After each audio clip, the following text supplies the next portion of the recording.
We're going to be talking about the 8th house in astrology in regards to root work today. Before we get this video started, be sure to like, share, subscribe, and comment down below what is in that 8th house.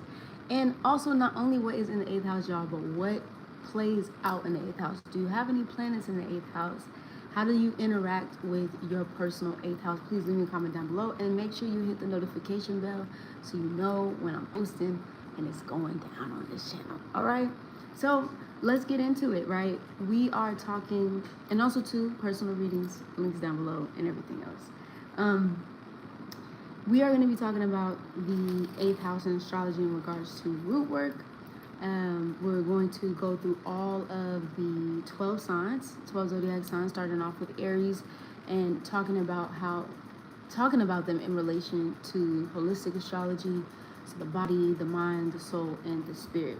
So starting off with Aries, let's just talk about what Aries in general rules, right? When we're talking about like the physical body, especially since Aries is the physical body of starting off. We have the head, we have the face, we have the hair, we have the teeth, and we have the tongue. So this whole area here is what is affected and what could be affected when we're talking about the physical body with Aries energy. This is also a Mars rules house, right? So when we're talking about any type of surgical or maybe even accidents that could occur, particularly in this house, or even like when we're talking about death in self, these could be basically having to do with these particular regions. So things, i.e., such as like brain surgeries, things that have to do with the teeth. I would also say that's Capricorn too, but we'll get into it because it has to do with the bones, and our teeth are bones. So you could see that as well here too. Hair implants, right? Things like that.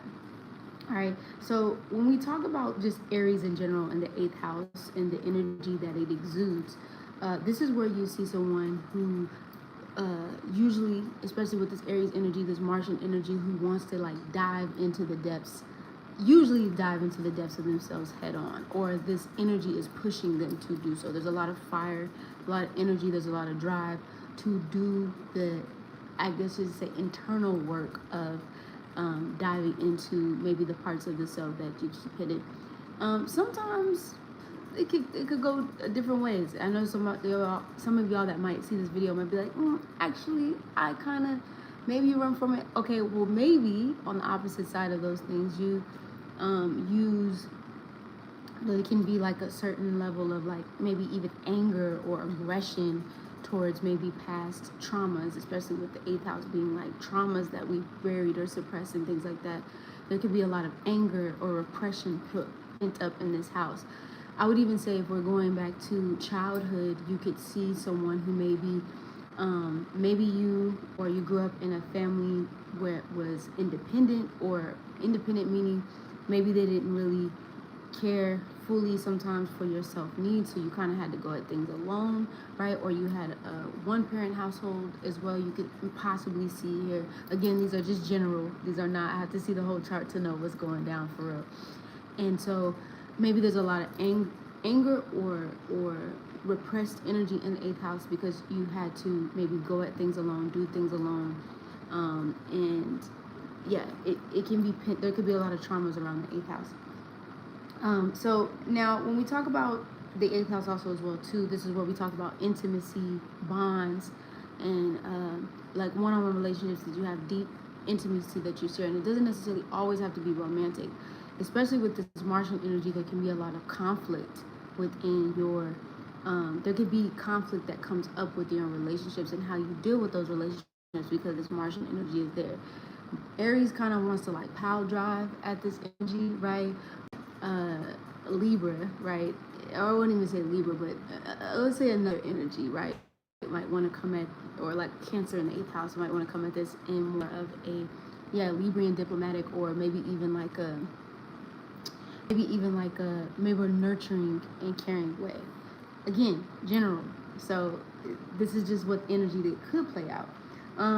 This could also see or come through as like a trouble with collaborative things. You might want to go at things alone instead of asking for help, especially when it has to do with maybe deep things that you like had pent up on the inside, had pent up with things that you have dealt with. There can be a lot of even fights, especially when it comes to inheritances between the ancestral ancestry and things, inheritances and things. It could be, especially when it comes to like contractual agreements, property, especially with Mars here, that can be like turning up at the funeral. That's just an example, as you can see here with the Aries in the 8th house. You can also see with Aries in the 8th house, maybe you come from like a bloodline, or you come from a past life lineage. You know, I like to talk about Aries as the warrior, but I also like to think of Aries as the MC, or the masters of ceremony, or shamans.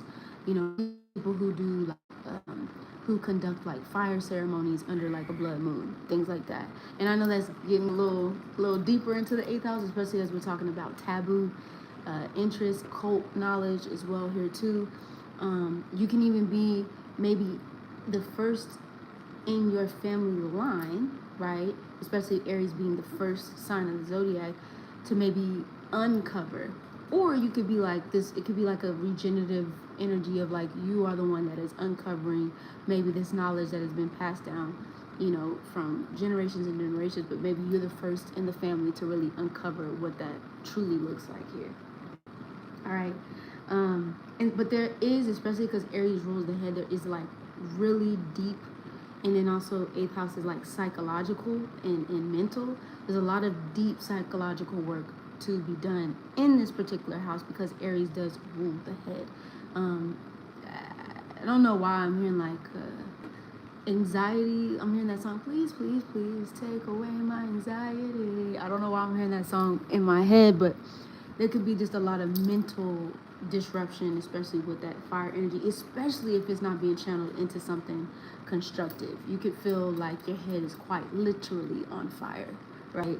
And there could be issues with that here. So that's a little bit about Aries. We're gonna go ahead and move on to Taurus energy here. Taurus is the Venusian energy that sits in the 8th house, right? This energy, particularly for Taurus, it rules the thyroid, it rules the vocal cords. This is where we see the tonsils, sinuses, ears, neck, and also the throat chakra, right? Especially as which I'll make a longer video, Chiron going into Taurus next year. For those of y'all that did have Taurus in the 8th house, you will definitely be seeing some things come up specifically in this part of your chart next year. If you want to look into Chiron and Taurus ahead of time, like I said, I will make a video particularly for this piece here. But this, what I described it to be, what I was channeling as I was writing this, it's like trying to push a bull up a hill, right? Instead of a bull running down the hill, it's like trying to push a bull up a hill is what it feels like with Chiron and Taurus in this particular house, right? Damn, where's my ring at? Where's my ring? Girl, hold on. Speaking of Taurus, I have a little carousel ring. I don't know where she went. I think I have. Maybe I didn't take her today. I don't know. Anyway, carrying on, as I was saying, speaking of Taurus, I was like, then I was like, oh, I don't have my ring. Oh, the beauty of Taurus. This is material things right here in the 8th house as well too. There can be a strong, especially because Taurus is fixed earth, so it's usually planted and structured. There can be a very strong resistance to change, right? Going into this house can feel like trying to, I don't know why I'm thinking of Patrick on SpongeBob SquarePants, and he's sitting and living under that rock. That's what this can feel like sometimes.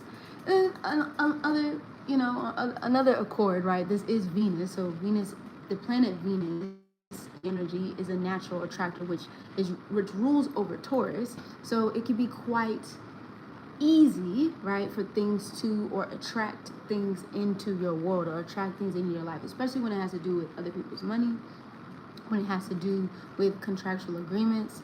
I would even say finances as well too, like being a steward over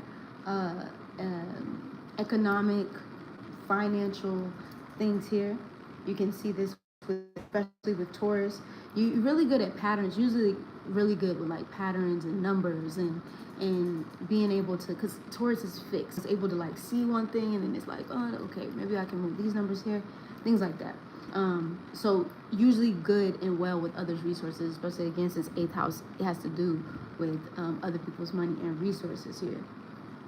Now, I will say there could be a deep ancestral connection to will and inheritance of a home. The only reason I say a home, yes, it can also be Cancer as well too, but the reason I say a home is because Taurus is the first earth, right? Taurus is the foundation of the home, right? The main build of the home. You ready to go out, Buck? You going? You wanna go out? Hold on, let me get the baby out real quick. Come on. Come on, Buck. Come on. Come on. Come on.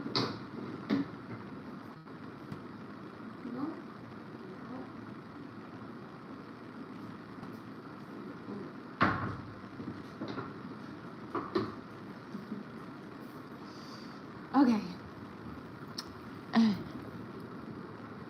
As I was saying, before I got interrupted in the most kindest way. No, Taurus talks about the patterns, numbers, ancestor. Okay, so we're talking about the home, right? This could be, if it's not an ancestral home, and I definitely want to pay attention to what's going on in the chart, because I said this could play out either way. These are general descriptions here. This could be a home or also land, right? Because we talk about Taurus as the steward of land, right? Steward of land and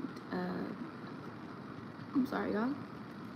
Steward of land. I would even say like gardens, greenery, right? It's the first earth. So when things grow before we get into the harvest, which would be Virgo.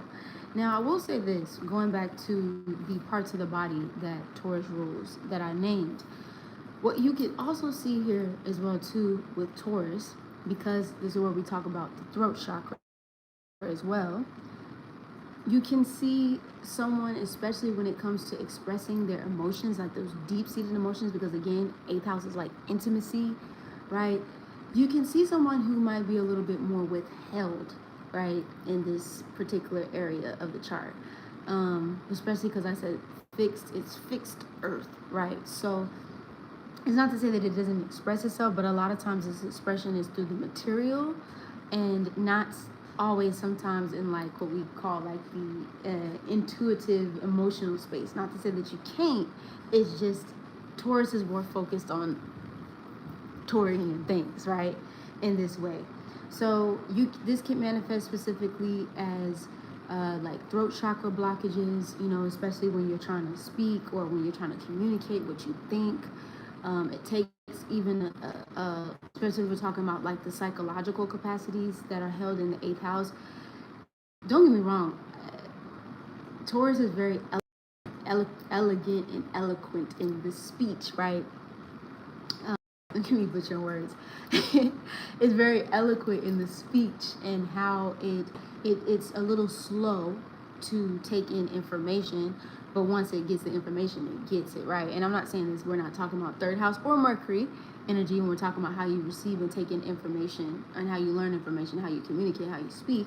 But since we're talking about the throat chakra, this is like, you could see someone a lot of times, sometimes with 8th house, this Venusian energy with Taurus, maybe they take a little bit longer to observe, scope the scenery out before they respond to the space, or they have, or you could see somebody maybe who has, you know, sometimes trouble actually communicating their deep emotions and how they feel. There could be an imbalance with that, with this Taurus energy, and something to learn. Okay. Now, this is also where you can see someone who is very slow when it comes to intimacy. Like they want to build, you know, Taurus likes to kind of build the momentum over time here, versus Aries is like very, very quick to want to, you know, burn the flame. You can see gifts with crafting, especially with the earth. You can see green thumbs, and I also put kitchen witch is another one that I put there. You know, it's usually good with the green thumb. And when I say kitchen witch, it doesn't have to necessarily be herbs itself, but it is a full on that cooking griddle, right? You can cook down. Usually, not all the time, but usually you can cook down here. All right, now we're gonna move into Gemini, right? Gemini is mercurial energy in the 8th house. It's a lot of connecting, communicating, wanting to. It's a thinker, right? It's the first mercurial energy, the air, the mutable air. So its mind is usually going from here, there, things like that. Depending on what you have particularly placed in this house. If you have Gemini here, you can definitely see deep gifts here with the hands, right? Or even divination gifts here. And I'm gonna make a longer video. I told myself that I was gonna make a longer video with the zodiac signs and the different psychic abilities that they possess through maybe like through your Mercury sign specifically. And we'll get more into that, especially with Gemini. But Gemini is the diviner, right? Especially if we're talking about occult knowledge. I even could like language, so hidden languages that Gemini could even speak, or maybe has a knack or a gift for being able to speak, those different languages. During childhood, especially with Gemini here, it's kind of like Taurus in a sense, but not necessarily fully like Taurus. But there could just be a hard time expressing oneself, especially when it comes to communication. You can really, a lot of times, it kind of acts like Chiron in Gemini in the sense of where it's hard to, or you feel like you, like maybe the things that you say, or like, for some reason I want to say like you're not intelligent enough. It's not to say that you are not intelligent. It's just to say that you are very choosy with your words and the things that you say, because you don't want to come off as if you don't know something. Like that can be a deep-seated wound here in the 8th house. Like, I don't want to say something if I don't know it, or I don't want to put my 2 cents in if I don't know, or if I'm not sure, and things like that. So you could kind of suppress that inner voice, that Geminian voice that just has absolutely no filter at all, instead of just saying what it is that you have to say, right? Now, relationship, intimacy, bonds can feel a little finicky here in the 8th house, because it is the twins. It does go both ways. So one minute you can be extremely interested, and the next minute you can be extremely detached. And also your channel, right? Gemini is the communication conduit right here. And so you could feel sometimes that if, especially in the 8th house, you've taken on a lot of not only your own energy, but you're also taking on a lot of other people's energy here, especially being like just a walking conduit here with Gemini within that 8th house as well here too. This is also twin and mirroring energy, so your relationships, especially your close, intimate relationships, could feel like mirrors to you, like different parts of yourself that maybe you've hidden, or different parts of yourself maybe that you've buried in things. Different versions or aspects of yourself that you carry with yourself, most definitely. And then contractual agreements, whether it's spiritual contractual agreements or physical contractual agreements, usually, it can feel like back and forth. I would even say like relatives, especially because Gemini usually rules like brothers, sisters, relatives, close family members and things like that. Communities, spaces as well. So those contractual agreements could come through, like I said, spiritual or physical could come through those spaces as well here too. I will say this makes an extreme, because Gemini energy kind of likes to go, it's mercurial, so it's always like looking for the facts, searching. This can make an extreme researcher, like somebody who can get to the bottom of things very quickly. And usually this is like a Scorpio rising, depending on like what, if you're whole sign or not, looking at your chart. So usually this makes an excellent researcher in a field. Like you can go down a rabbit hole of looking up all the information in this particular area of your chart and be like, oh my God, I found so much and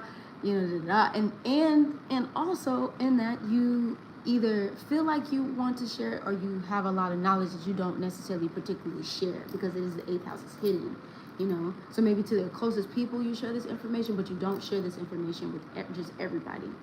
But sometimes, depending on what it is, you should, because you have a lot. You're very intelligent. You have a lot to share. And then we have writing definitely helps, especially with this house because it's mercurial. You don't want to keep it all in your mind. You know, mutable air is Gemini. It's very mental. So this could feel like you want to keep everything inside or everything in your mind. And Gemini is like, but I want to say it. I need to say it. I have to communicate it. I need to get it out. Get it out. Allow it to get out, right? Okay, now we have also too, you want to pay attention to your thoughts and your mental and your mind, because Gemini, just like in this particular area of your chart, is like writing. What is that the anime called? A Death Note, right? I don't know if y'all seen Death Note, but as soon as it's written, it's done, right? And this is not just in the writing sense, but this is also just in like a speaking sense. The things that you speak, the things that you say, the thoughts that you have in your mind. And I know it's a lot, especially with Gemini here, but those are quickly manifesting in reality. It's mutable air. It's like, you know, versus somebody writing a letter and it taking months. You know, this is like sending a text message to the universe. So be very more involved and more present with the things that you think in your thoughts. All right. It's going to also be like hand surgeries as well, or things that have to do with the hands. If we're talking about like accidents, particularly here. And also, I didn't even say Gemini with Gemini rules, which is the lungs, the shoulders. So Gemini, to backtrack, the lungs, the shoulders, the capillaries, I think is what it's called, the bronchial area, the arms and the hands. Now, psychologically, because 8th house rules the psyche, a lot of times, especially with Gemini, this can come off very in what we would like to call, I would think, if we dumb it down in Western culture, is bipolar, right? But I like to think more so of this energy manifesting a lot of times as an open conduit and an open channel, right? So not only are you channeling like these different parts and versions of yourself, but sometimes, especially when you come into contact with other people, which that's every day, right? You can also be taking on their energy as well, right? So you can seem, right, like you get seem like in the waves of the water, like the Gemini energy of what it is that you are essentially channeling or connecting to. So you just want to be careful about the people and places and things that you are around. All right. You're very curious, very curious in aspects of intimacy and shared resources. Like a very curious cat, asking questions and things. And I would say ancestrally, you could come from a lineage or a line of what I would say diviners, people who maybe had very strong psychic abilities and gifts. I would even say auditors, so orators, people who had the gift of gab with the ways in which they speak and the ways in which they communicate and they talk. They could have even been travelers of any kind, not just in the car, but they could have traveled to different spaces and places and things as well here. It was never really settled for the Gemini and the 8th house energy here. And then just like I said, for the childhood, you didn't really feel like you can fully maybe speak or communicate or talk, or maybe that was something that was corrected for you. Now, when we get into Cancer in the 8th house, this is the moon, right? Cancer rules over the moon, right? So this is a very deep, psychic, connected to the emotions, very deep, intimate bonds. You can even see this with your ancestry or your bloodline, especially when it comes to the matriarch, because usually Cancer has to do with the divine feminine. So you can see a very strong connection, even if it's cut, even if you don't know your ancestral matriarchal line. I guarantee you that some of the gifts that you have brought into this particular lifetime probably comes from the women in the family, probably comes from the matriarchal line in the family. There's deep connections here, especially when we have like the moon, new moons, full moons, and things here as well. Your energy can be extra particularly activated during that time of this. Now, what Cancer rules is the breast, the diaphragm, the womb, the lymphatic system, the vaginal area, the stomach, and the right eye, which that was new for me. I'm like, the right eye? Yes. And I thought about it, I'm like, oh, that's interesting, the right eye. So one thing I wanted to bring up, especially when we talk about psychic abilities, when you start getting like flickers, if you ever especially when I heard the right eye, if you start getting like flickers or you feel your eyes and things flickering, particularly that right eye, it's usually because there's something trying to communicate with you, or you're trying to get some type of download. I would say turn off all the electronics if you can. If you can, light a candle and sit with that energy for a second to try to figure out, or maybe not even try to figure out, to allow the message meet you. And that was just a tidbit. I didn't even put that down, but that's the first thing that came to my mind when we talking about Cancerian energy here. Now, we can also see inheritances in the 8th house, and we can see inheritance of a home, because Cancer rules the home, right? It also rules the roots. So these a physical home, this is where you can see an ancestral home or a community home, like a family home, a community that feels like family here. There can be a very deep, not only to the matriarchal line, but there could be a very deep relationship with the mother, for better or worse, right? You can let me know in the comments down below, like how that plays out for you. All right, this is where you can also see also shelter as well, surgeries and illnesses or ailments that kind of can occur in this particular area of the house. Is anything that has to do with the breast, so like breast cancer, womb, like venereal diseases, things like that. You can see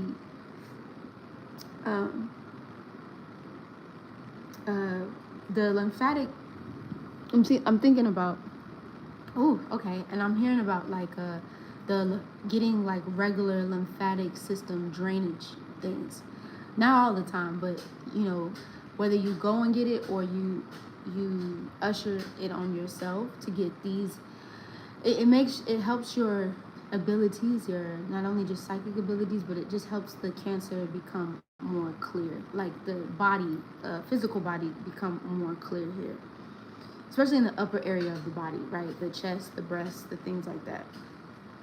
Now you can also see here the emotional patterns, right, from elders here manifests with this Cancer moon, because Cancer holds on to a lot. It's like Taurus energy, but it's water. It holds on to quite a bit when it's in the 8th house, right? So you can have some physical, especially emotional bonds, baggage that comes from your ancestral line. Okay, even like if that's something that you've done, you could see, or maybe even in your ancestral line, things like miscarriages as well here too. Maybe even doulaships. I would even say, if we're talking regality, right, queendoms, or you know, having reigns of ancestors who were queens or pharaohs, or any type of high priestess energy as well here. I would even say Pisces as well too. You can see this energy that played out within your family lineage or your family line. Okay, and also children is a big thing as well here too. Not just pregnancies, but just children in general. It could be a lot of connections and deep connections to children, animals, things like that as well with the 8th house. Now, there can be a strong interest in the psychology, especially when it comes to not only the mental state, but the emotional state and how those two things connect. Also, things like tarot, astrology, psychic abilities, clear abilities, Reiki, like healing modalities, I'll just say, in the realm of that, and how those things play out as well here too. You can also, when we talk about, and also the occult as well. And yeah, I would honestly, just to end this off with Cancer, just look into the matriarchal line if you can. Do some deep-seated work here with the matriarchal line. It seems to be healing not only from this particular life that you have here, but also maybe gifts and abilities that was left in a previous lifetime or previous cycle. If you haven't already activated them already, you can definitely let me know down in the comments below. But in, you know, your previous bloodline lineages, things as well here too. Now, when we talk about Leo in the 8th house, right, the sun, mind you, Cancer in Leo, right, so the moon illuminates, right, it also hides. The sun puts a spotlight on wherever it is, right? It brings extra energy, vitality, fire to that particular chart. Now, Leo doesn't necessarily it don't really too much like being in the 8th house because the energy is kind of dimmed because it is the 8th house and it can be a very dark house. It can be very houses you like, looking for the flashlight. You have the flashlight, but you're looking to turn a light on it in the basement. You can't find it, or in the attic and you can't find it, right? So Leo kind of comes in as like this energy of like trying to turn on the light in a very dark and gloomy space, right? This is a deep dive into personal identity of like, who am I?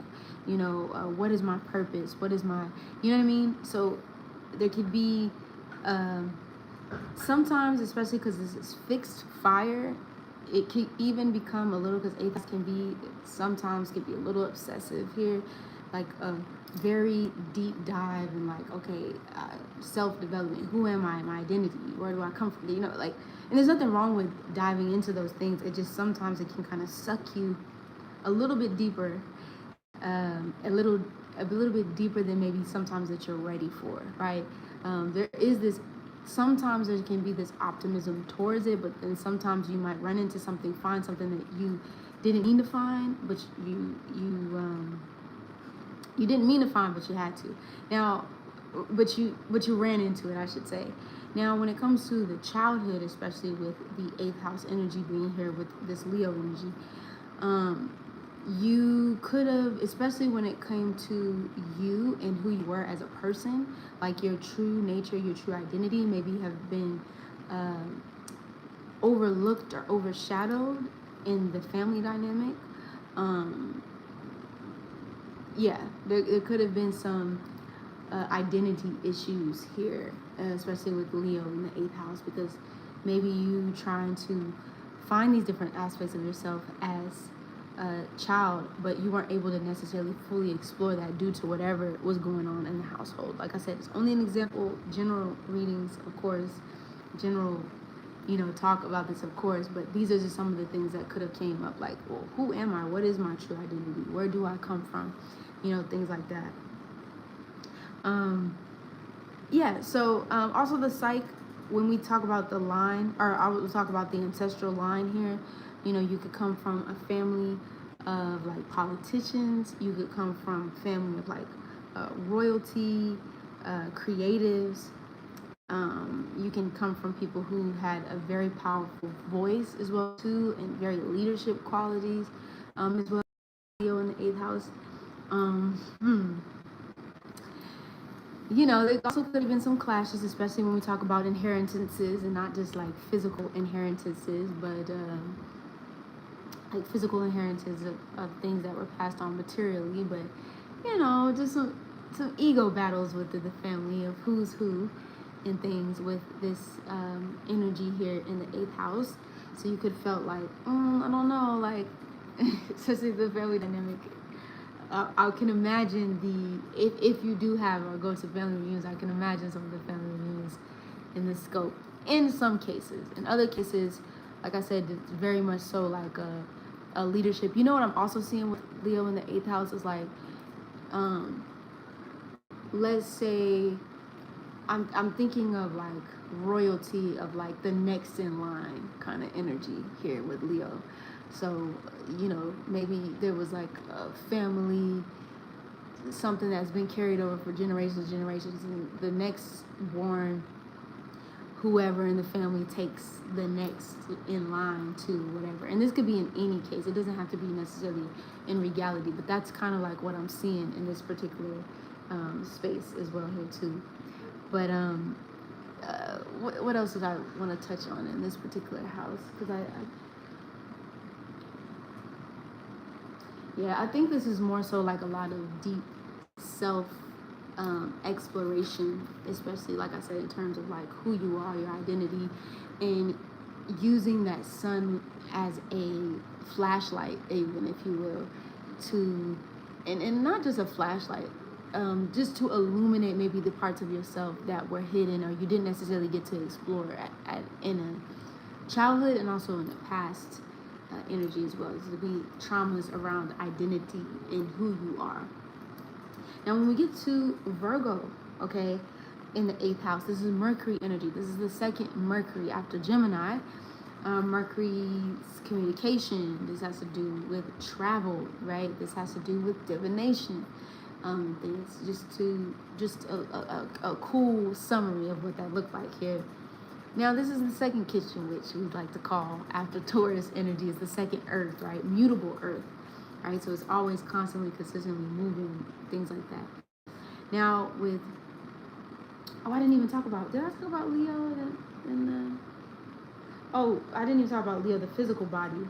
Yes, the physical body and the heart. I didn't mention that for Leo, but yeah, physical body is the heart. So heart surgeries, open heart surgeries, maybe even heart issues, expressing the heart, expressing the soul, expressing the creativity as well. Those things could have been held in as well. Now, when we get to Virgo, we talk about the digestive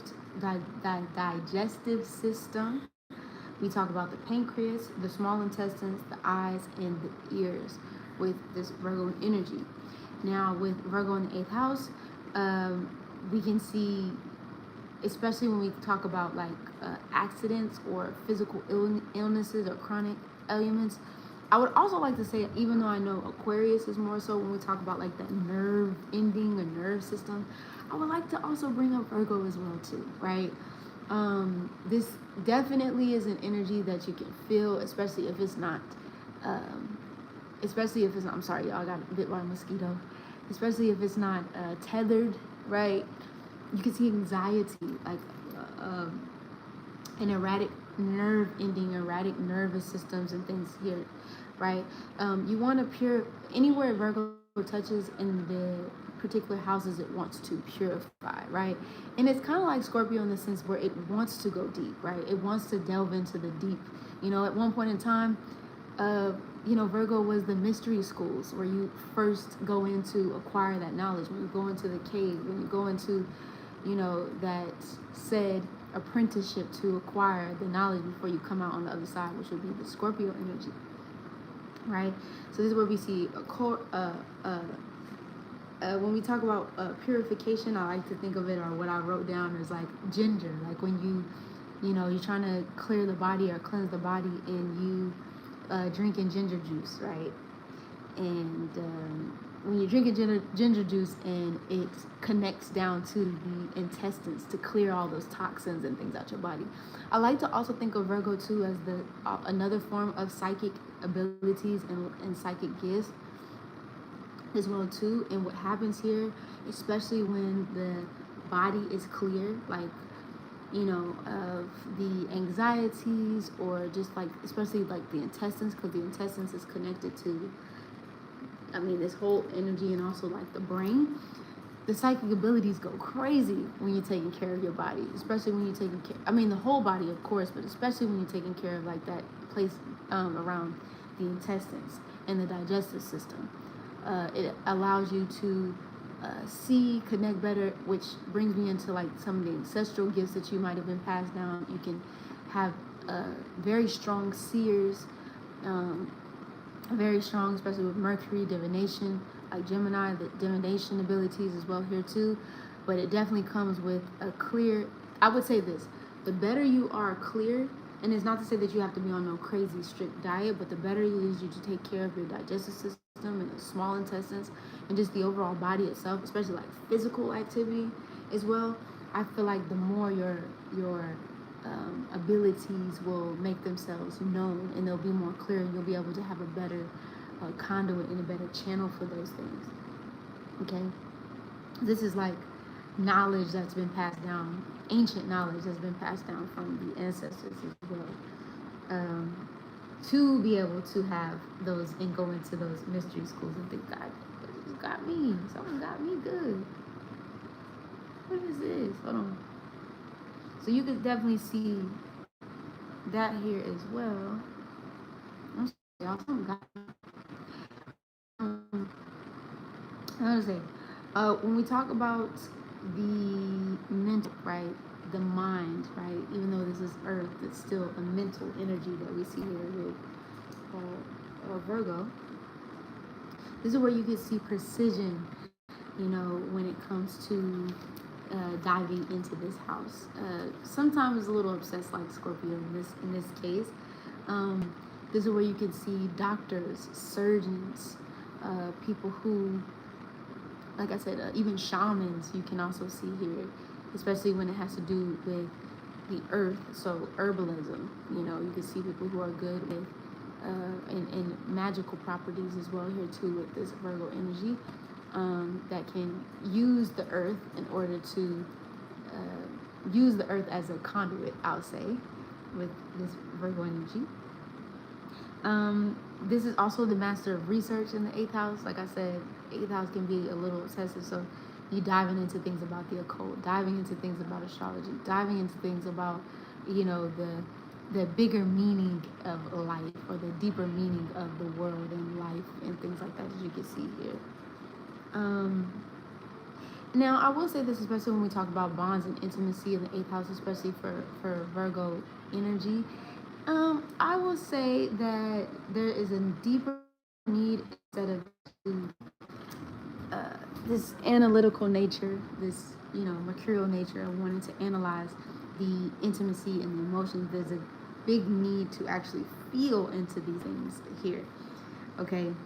Not just observe. So there could be struggles with intimacy and connections with others, especially with the Virgo energy here, because it analyzes it sometimes versus actually feeling it here. Okay, I would definitely say there's a skills, especially when it comes to holistic medicine. Like I said before, Reiki, deep psychological interest would make great therapists. Getting to the root of the problems and things like that here. Just really good for the psych, or even private investigators and things like that. You can see here with the 8th house and things. I would even think of like words, like I don't know exactly what you would call it, but diving in deeper into like words, symbolisms, meanings, things like that. Like, for example, what it would, I don't know the original name for it, but when you look in like hieroglyphics and things, you'd be really good at being able to decode those messages and things like that as well here too. And let me know in the comments down below how you interact with this. And we have Libra in the 8th house. There's another Venus energy versus the Taurus, the Taurian energy that we have here.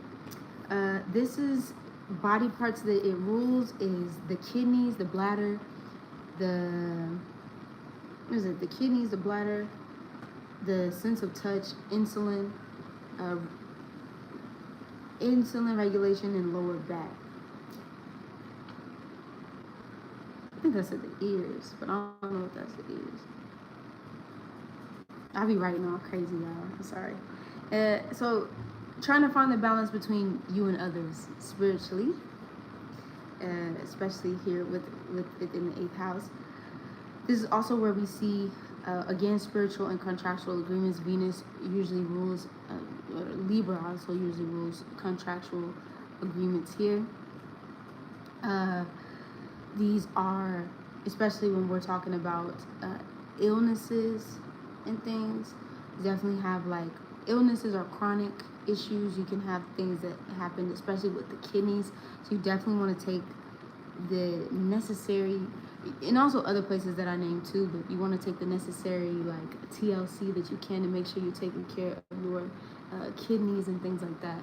Because when the kidneys is not regulating the way it's supposed to, it just can make this 8th house energy feel very daunting. I'll say very, very daunting when the kidneys are not being intact. And Venus sometimes can kind of go a little harder to paint, right? So you just kind of want to teed this here.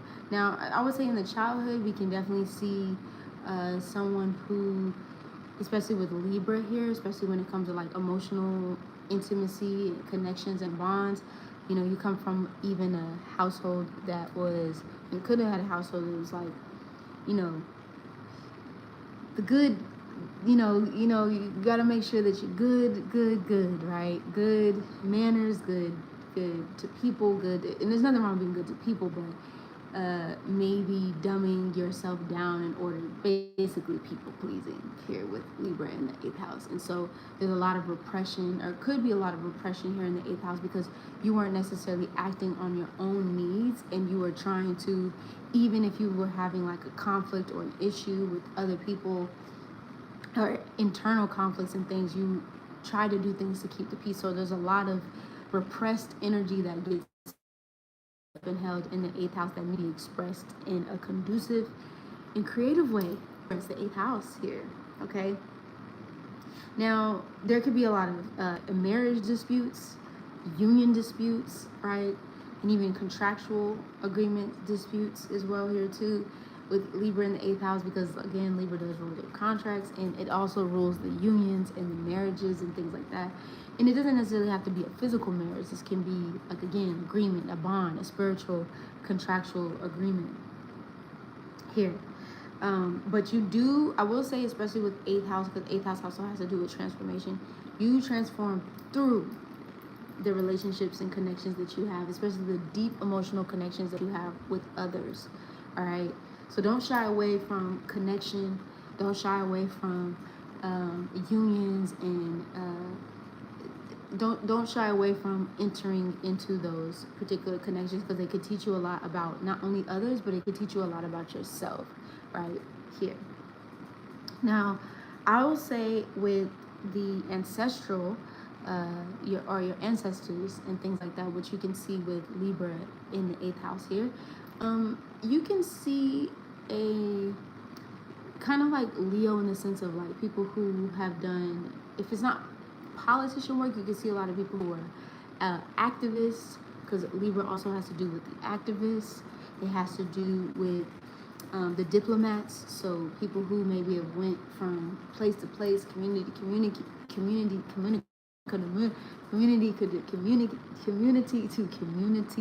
in a way. It doesn't have to be like grand scale international diplomats, but you can see that energy here as a diplomat.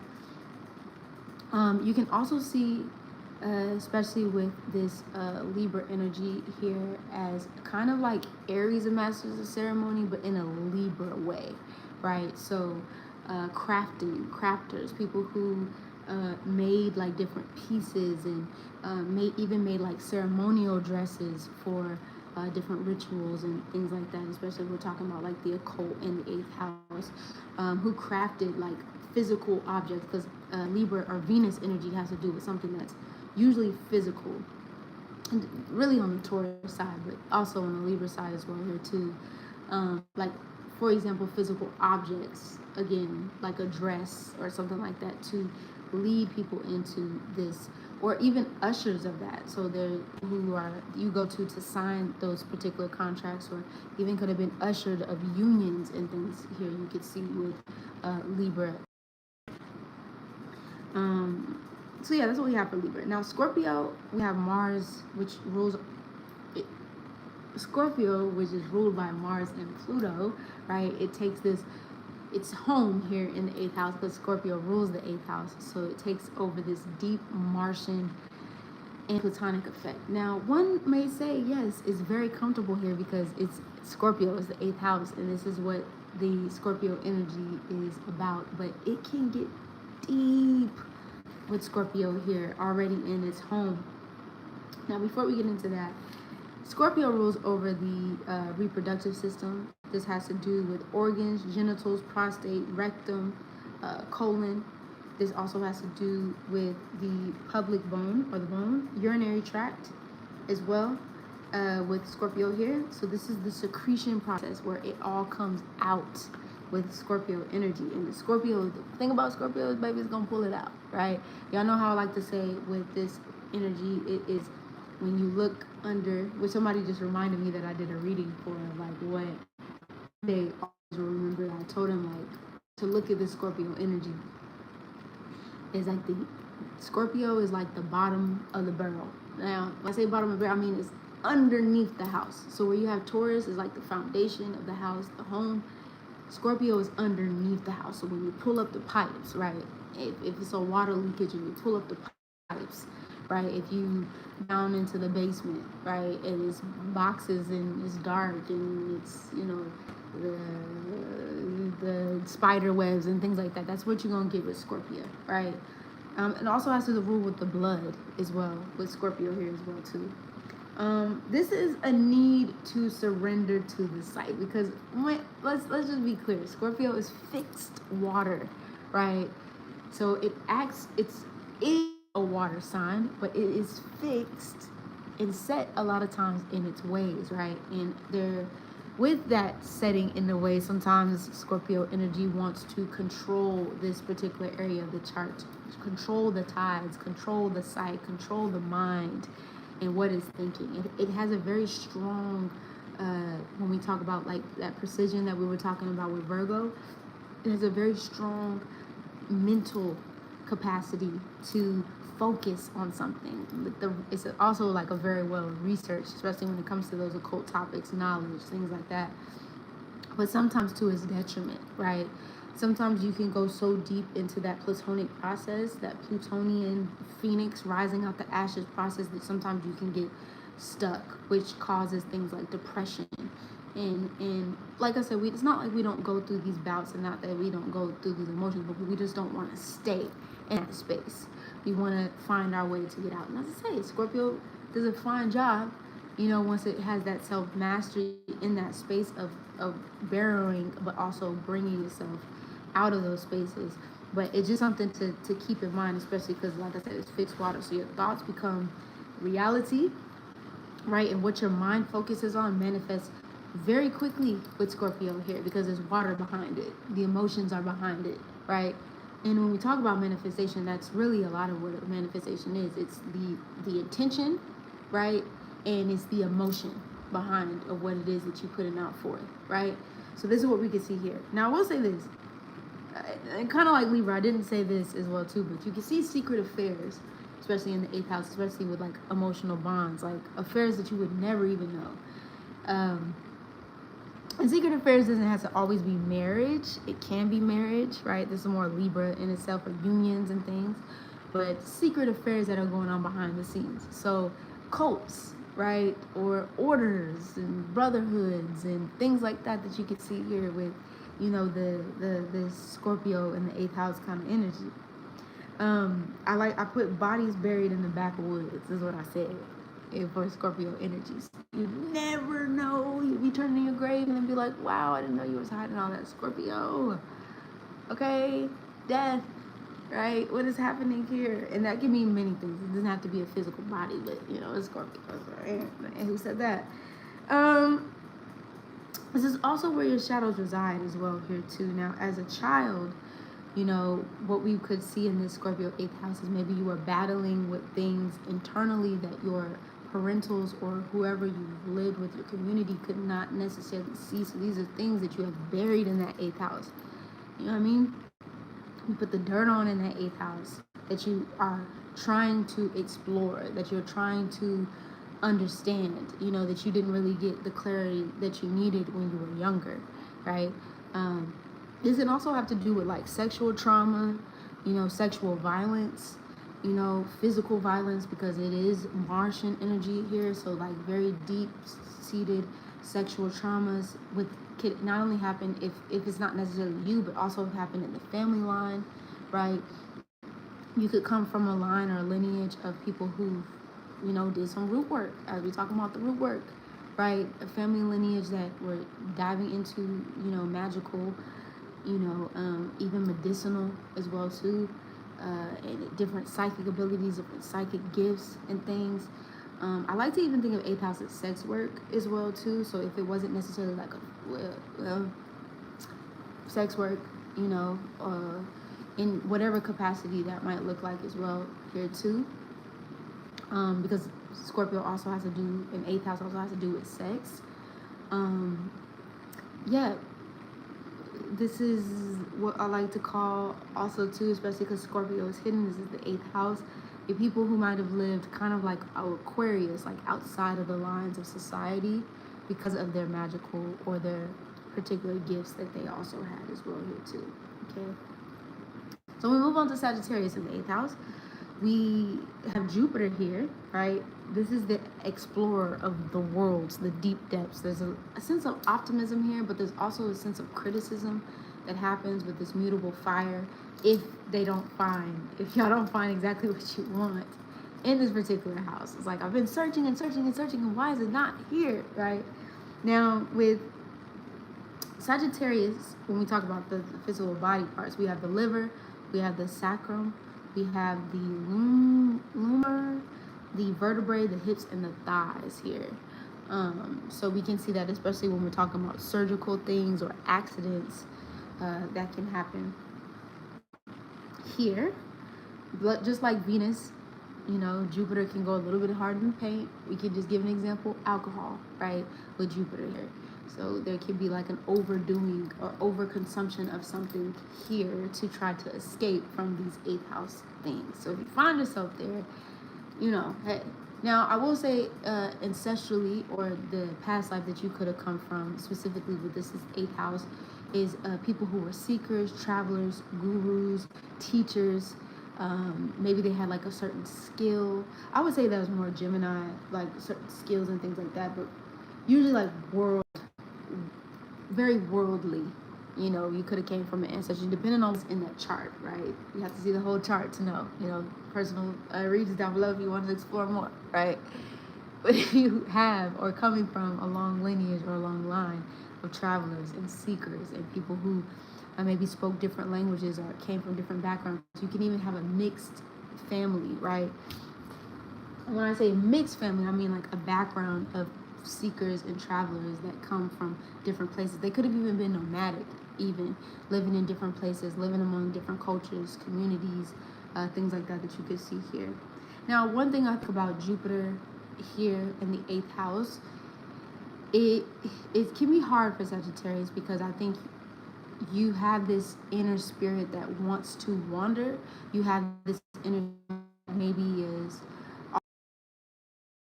ways, but for some reason, because of the world that we live in, you were met, the Jupiter energy in you, that optimism, the seeker, the learn, wants to learn of different philosophies and things.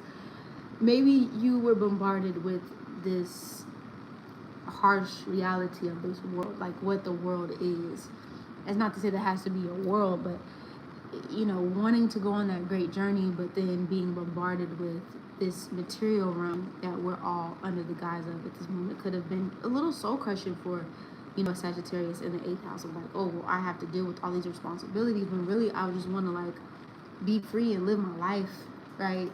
And be amongst these different cultures and places and spaces and things. So there could be a need to kind of harness the understanding of the reality that you actually live in, but also, create that Jupiterian world in essence where you can really thrive and dive deeper into these maybe hidden parts of yourself that are on the horizon. You know what I'm saying? So that's what I have for Sagittarius. Now, when we get into Capricorn, the 8th house is Saturn. We have skin. What this goes over is skin, body, hair, ligaments, tendons, joints, knees, spleens, bones, and teeth for this particular area of the body. All right. Now, this is where we talk about self-mastery of the psyche, right? This is where we come from ancient, right? A very old ancestry. You've probably been here many times before if you have Capricorn in the 8th house. This is not your first rodeo. This ain't your first rodeo if you have Capricorn in the 8th house. You could come from a very old ancestry, very long lineage. I would say specifically, I can't necessarily say, because I know we look at Saturn as the divine masculine, but I like to look at Saturn also to as divine feminine energy as well. But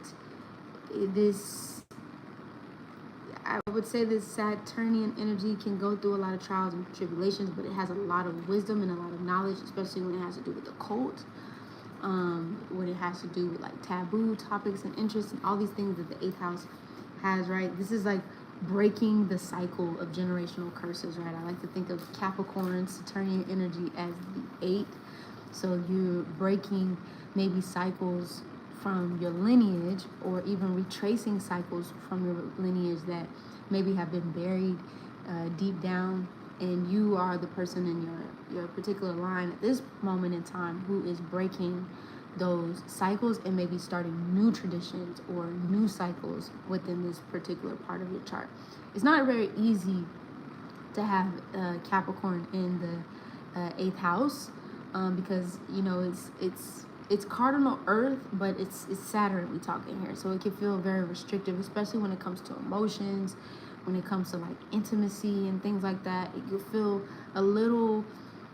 sometimes a little restrictive of like wanting to express those emotions. Maybe you even come from a childhood where you weren't necessarily able to fully express your emotions. Maybe you come from a childhood that was a little bit more logical in its expression versus like actually allowing yourself to fully, or feeling like you were in a safe environment in order to do so. So it could just feel very tight in this particular area of your chart. Now, not all is doomed, right? I don't want y'all to think that, well, am I ever gonna? No, it just takes. I think it just takes time, right? I wouldn't say age. I just think it takes time to work through. You have to want to work through these things here. Okay. So this is generational curses of the family, generational cycles of the family, the old soul energy here, and like I said, self-mastery of the psyche. You already kind of have, it's not to say that you are a master of psychological things, but it's innately, it's what I say, it's not in me, it's not on me, it's in me, right? That's the kind of energy that this Capricorn energy walks with. And if you really tune in deeper into these hidden aspects of yourself, you will see that you have probably multiple spiritual abilities and psychic gifts that you've carried with you for not only this lifetime, but in a long ancestral line that has been passed down to you at this particular time. So now when we get to Aquarius in the 8th house, we have Uranus and we also have Saturn. Oh, the outsider energy is what I put on here. Now, the parts of the body that it rules is the shins, the calf, the ankles, the forearms, the circulatory system, which has to do with the nerves, the nerve endings, the nerve. It can feel like electricity when you enter this particular house here. You can feel like literally like your body is electric when you start to really dive into these parts of the house. You could definitely let me know down below how you've kind of felt with this energy. I feel like Aquarius with the 8th house, especially because again 8th house is a hidden house. Aquarius is very different, right? Aquarius is very kind of on this beat of its own drum. It like looks at the world differently. It's very futuristic. It has that collective energy here of like collective groups, organizations, like moving as a unit, right? But with the 8th house here, you could possibly hide this parts of yourself that is very otherworldly, right? Not necessarily Piscean otherworldly, but just kind of like on a different level, on a different page in the ways in which you see the world, the ways in which you express those things, like in public. So here you might sometimes want to conform in a sense because you don't want to be seen as an individual, really, like just different, like in the ways in which you think. It's the taboo interests and things that you have, the knowledge, occult knowledge that you possess. Even in intimacy and bonds, there could be this sense of it's fixed air, so it could be a little bit more logical in the bonds, a little bit more attached, a little bit like more distant in its space in some way, shapes, and forms and things, but there's a really deep-seated need to want to connect to other people. But I think the thing about with Aquarius in the 8th house is wanting to connect with people that also share that same, eccentric kind of energy that Aquarius does. Now, when you were younger or in your upbringing, maybe that you experienced was maybe a family that or a community space that didn't necessarily embrace your difference, right? Or embrace your difference of opinion even. You thought about things differently. Maybe the way you did things were just very different, and in order to kind of capsulize you or just kind of put you back into that, because it is Saturn as well too, that's a turning a box, they made you feel like that wasn't something that you should do, make you feel comfortable thinking that's something that you could do, so you hid that part of yourself. So there's an essence here that wants, what I say on here, let your freak flag fly with this Aquarius energy, and you being your greatest ally, even if you are initially alone, right? Even if you're initially by yourself, like allowing yourself to embrace that parts of yourself that's very different, that has a different way of thinking, being, doing, and not just for the sake of it, this rebellious spirit that you have internally, but because it's needed. Like it's especially as we move into this new chapter, this new world, we need, especially Pluto is going through Aquarius right now. So I'm pretty sure you're feeling it with this slow transit that we're going to have for the next 12 years with Pluto and Aquarius. This undergoing of like self, of who you are at the core, right? Of who you truly are. Coming from ancestors of people who rebelled against the system. Coming from ancestors who might have been like, I don't know why I'm hearing like, of course, the chemist and the maybe had like very particular ancestral gifts that had to do with like electricity or inventions and creators and different type of creativity. So embrace that, Aquarius. Okay. Now, when we get to Pisces in the 8th house, we have Jupiter, ancient ruler Jupiter, and also Neptune energy that is governing over this particular 8th house. Now, before we get into this, Pisces was the feet, the pineal gland, the pituitary gland, I think that's how you say it, and which is hormone production, and also secretion as well. Here too. I know we talked about Scorpio being secretion of like things coming out, and it is, especially when you take a shit. But for Pisces, this is the end, right? It's the 12th house in modern astrology, anyway. So Pisces in the 8th house makes what I like to call coming from a long lineage of high priestesses, okay? Long lineage of high priestesses. This is not your first rodeo at all. At all. It's like Capricorn in the sense of very old spirit, very old ancient ancestors, especially when it comes to like the water, the sea, diviners, divination, psychic abilities as well here too. You can see illnesses and physical ailments, especially in the feet per se, or foot. I would even say blood circulation to the feet, needing blood circulation, particularly to the feet with this Piscean energy. So making sure you're getting those, like I like to say, those massages and things as well as the feet. I kind of went in the same. But I think sometimes with this Piscean energy, you can underestimate the true power of your psychological capacities here. The breadth of not only wisdom and knowledge, but the breadth of like in psychic, spiritual, intuitive qualities of your nature that you possess, not just from you, but also your bloodline, your lineage, your spiritual team, and ancestry is major. The capacity that you are able to hold here, right? This is like being in a temple of magic, being in a temple of spirit, being in a temple of like having access to that always, right? I mean, we all have access to it. It's just about attunement. But you come into this life in that attunement. Like you come into this life with that particular attunement. You probably have those abilities from a very young age. If we're talking about childhood, and maybe your family or your community did not necessarily fully embrace that part of your abilities. Maybe it became too much because it is mutable water we're talking about. So they could have even gotten scared of the